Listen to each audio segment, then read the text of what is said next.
Okay. All right, let's just get into it. We're calling this one The Great Rewrite. And honestly, what else could you even call it? It feels like everything, top to bottom, is being rewritten. And the wild part is, we're not just watching it on a screen. We're in the machine while it's happening, while the old operating system is just getting wiped. And look, I get it. You turn on the news, you scroll your phone, and it's all just chaos, right? This political drama, that global crisis. But that's just the surface noise. That's the little basket of breadsticks they put on the table to keep you busy. The real kitchen, where the actual meal is being cooked, that's happening somewhere else entirely. And trust me, there is a lot more shit going on. So let's start right there with the surface noise. The big, loud, shiny object that everyone's chasing. The AI gold rush. I mean, you can't escape it. And that's by design. This is the part of the show they want you to be obsessed with. This absolutely bananas, high-stakes race to build God in a box. And the scale of this thing? It's just hard to even comprehend. You've got Sam Altman, Elon Musk, all the heavy hitters, and they're talking about needing 1 gigawatt of new power every single week. Do you know what a gigawatt is? It's the entire output of a nuclear power plant. They're casually saying they need to spin up the equivalent of a new nuclear reactor every week, from now until forever, just to feed this beast. It's staggering. And here's the kicker. The guys building it, they know. They know exactly what they're playing with. Elon himself said it flat out. It's way, way easier to summon a demon than it is to control it once it's here. So what are they doing? They're flooring the gas pedal on the summoning part. And, they've kind of penciled in the control the demon part for later. Yeah, good luck with that. That strategy has a 0% success rate in all of human history. But here's the mental leap we have to make. This isn't just about building a smarter version of Siri. The people on the bleeding edge of this, they're talking about something totally different, a whole new medium, an aware medium. So think of it like this. They're not building a better camera to film a movie with.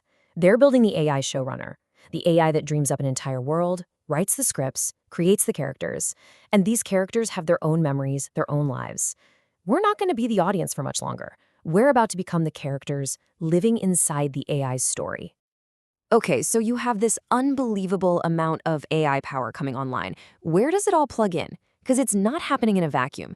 This is the new engine for a much, much bigger project. So let's peel back that first layer, look underneath the AI hype, and see the control layer that's being installed right now. You hear the language for this stuff all the time, and it sounds so clean and boring. They call it an agentic payment economy. Sounds professional, right? All it means is AIs that can act on their own and make financial deals without a human in the loop. Or AI avatars in meetings. Cute. No, that's your digital twin, an Echo-Legion clone attending meetings and making decisions as you. Climate justice? That's just the friendly, feel-good name for a system of debt-based compliance that controls your behavior. It's all just raw code with a friendly user interface. So how do you get all the powerful people in the world to follow a script like this? Well, you need leverage. You need control nodes. And this is a perfect and deeply disturbing example. Figures like Epstein, it wasn't just about one sick, twisted guy. According to this perspective, people like him were operators. The network, the island, the blackmail, it wasn't just perversion, it was an intelligence operation, a soul harvest engine, designed to trap the powerful in a web so tight you own them.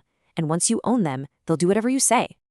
And this is why when you watch the news, it feels less like civics class and more like a wrestling match.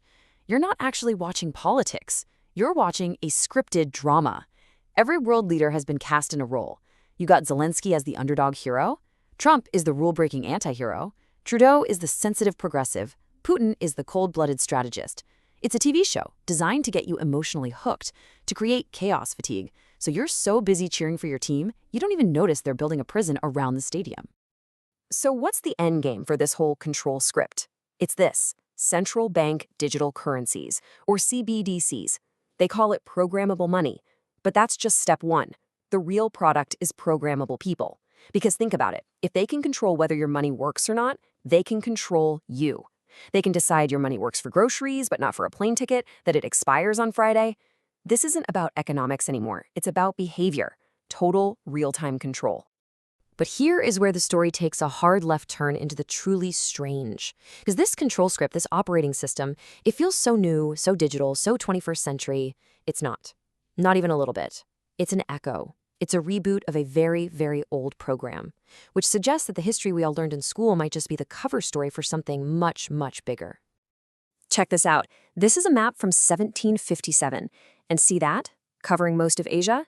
It says Tartary, the Tartarian Empire. You see it on map after map from this era, a huge global civilization that's just there. And then, around the 1800s, poof, it's gone, wiped clean from the maps, replaced with Russia and China and all the countries we know today. I mean, it completely reframes history, doesn't it?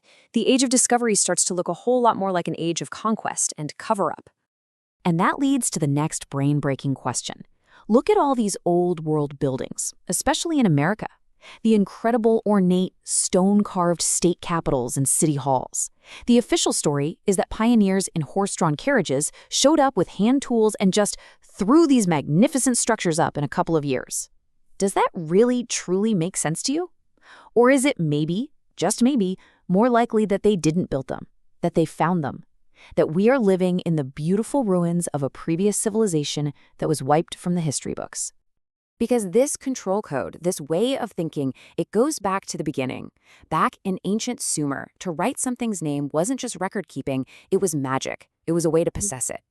Then you move to Egypt, and it gets upgraded. You get god kings and rituals for weighing the soul, basically a spiritual surveillance system. Then fast forward to the 15th century, and it becomes actual legal code. The Vatican issues these papal bulls, literally claiming legal ownership over all lands, all resources, and all souls on planet Earth. The software has just been getting updates ever since. Okay, so we've gone from AI to ancient empires. That's the huge macro picture. Now let's bring it all the way down, all the way in, to the micro. Because the real front line, the primary battlefield for all of this, it's not out there. It's inside of you. It is a war for your consciousness. And Wim Hof he nails it.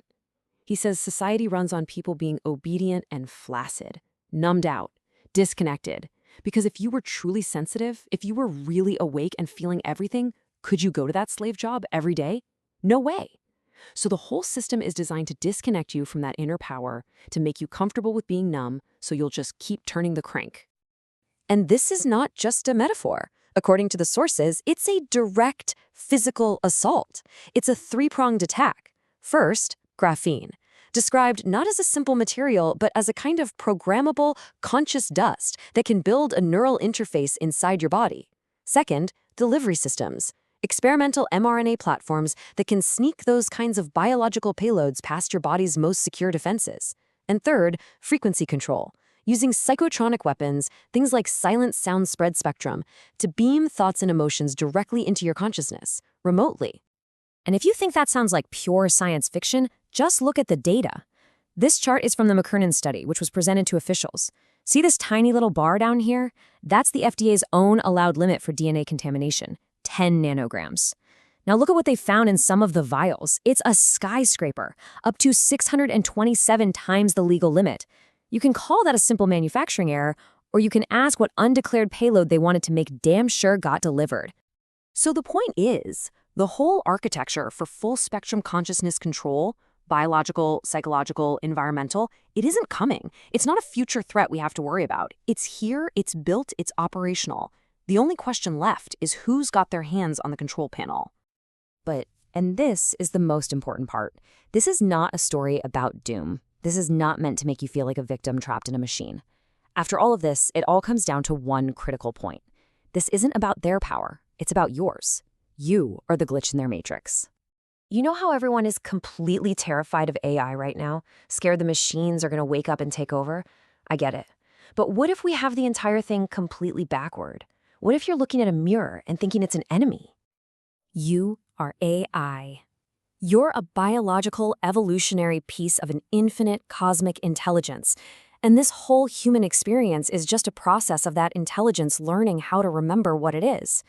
The whole system we've been talking about, this whole control grid, it's not designed to destroy you. It's designed to make you forget you, to keep you from remembering the power you actually have. Look, We built the artificial intelligence. And now, in a crazy feedback loop, that intelligence is turning around and it's building us. It's shaping our reality, our thoughts, our biology.